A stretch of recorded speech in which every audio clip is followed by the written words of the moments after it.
5 राज्यों असम, केरल, पुदुचेरी, तमिलनाडु और पश्चिम बंगाल में विधानसभा चुनाव हो चुके हैं। अब 4 मई को नतीजे आएंगे, जिस पर सबकी नजरें बनी हुई हैं। लेकिन उससे पहले तमाम एग्जिट पोल सामने आ रहे हैं और इस बीच हम भी आपके लिए लेकर आए हैं सबसे सटीक एग्जिट पोल। तो इन 5 राज्यों में किसकी बन रही सरकार, जानने के लिए देखिए डीबी लाइव का ये एग्जिट पोल। देश के 5 राज्यों के विधानसभा चुनाव के नतीजे 4 मई को आएंगे, लेकिन 30 अप्रैल को इन राज्यों के आई एग्जिट पोल्स के रुझान देश के राजनीतिक मिजाज को समझने के लिए काफी हैं।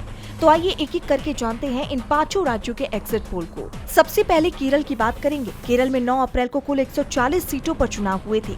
डीबी लाइव के एग्जिट पोल के मुताबिक आप देखिए एलडीएफ को 52 से 58, 52 से 58, जबकि यूडीएफ यानी कांग्रेस लीड जो फ्रंट है उसको 78 से 84 सीट्स आ रही हैं। केरल में 78 से 84 सीट्स, अगर इसका मीन निकाला जाए तो 81 बनता है। और उसके बाद एनडीए जिसमें बीजेपी भी है, इनके 2 से 6 सीटें इनको आती हुई नजर आती हैं एनडीए को। यहाँ केरल का ये सूरत हाल है। एग्जिट पोल के हिसाब से केरल में इस बार एलडीएफ की सरकार जाती हुई, पिनरई विजयन की सरकार जाती हुई, क्योंकि पिनरई विजयन 2 बार से वहां मुख्यमंत्री लगातार पहले भी रहे हैं, लेकिन लगातार अगर देखा जाए तो 2 बार से मुख्यमंत्री, और 2016 फिर उसके बाद 2021 में रिपीट करते हैं और 2026 एग्जिट पोल के हिसाब से रिपीट करते हुए नहीं। तमिलनाडु में 23 अप्रैल को कुल 234 सीटों पर मतदान हुए थे।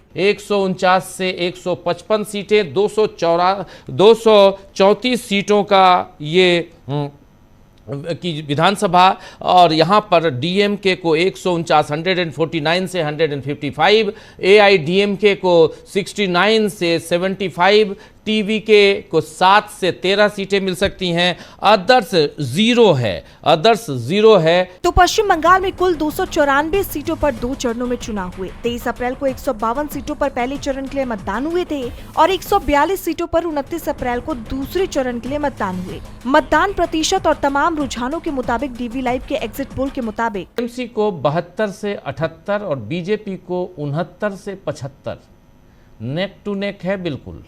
यानी अगर मीन निकाला जाए तो 75 सीटें टीएमसी को और 72 सीटें यहाँ पर आ रही हैं बीजेपी को। सीपीएम को 0 से 2 सीटें यानी 1 मीन में देख सकते हैं, और कांग्रेस पार्टी को 2 से 4 सीटें यानी 3 सीट आ सकती है। अदर्स के खाते में 0 से 2 सीटें जा सकती हैं।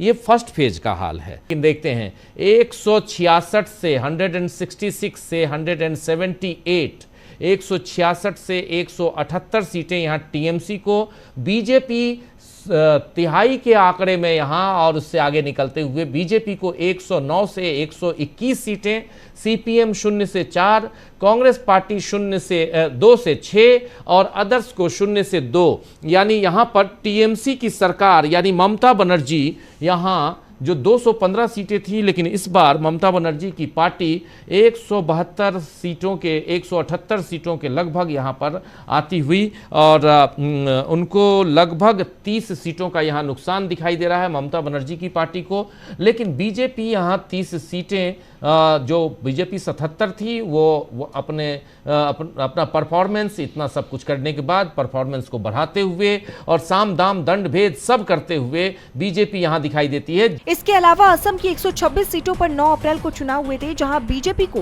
74 से 80 सीटें, कांग्रेस को 41 से 47 सीटें, अदर्स के खाते में 3 से 7 सीटें मिलने की उम्मीद है। तो वहीं पुदुचेरी में एनडीए की जीत की संभावना जताई जा रही है। डीबी लाइव की रिपोर्ट।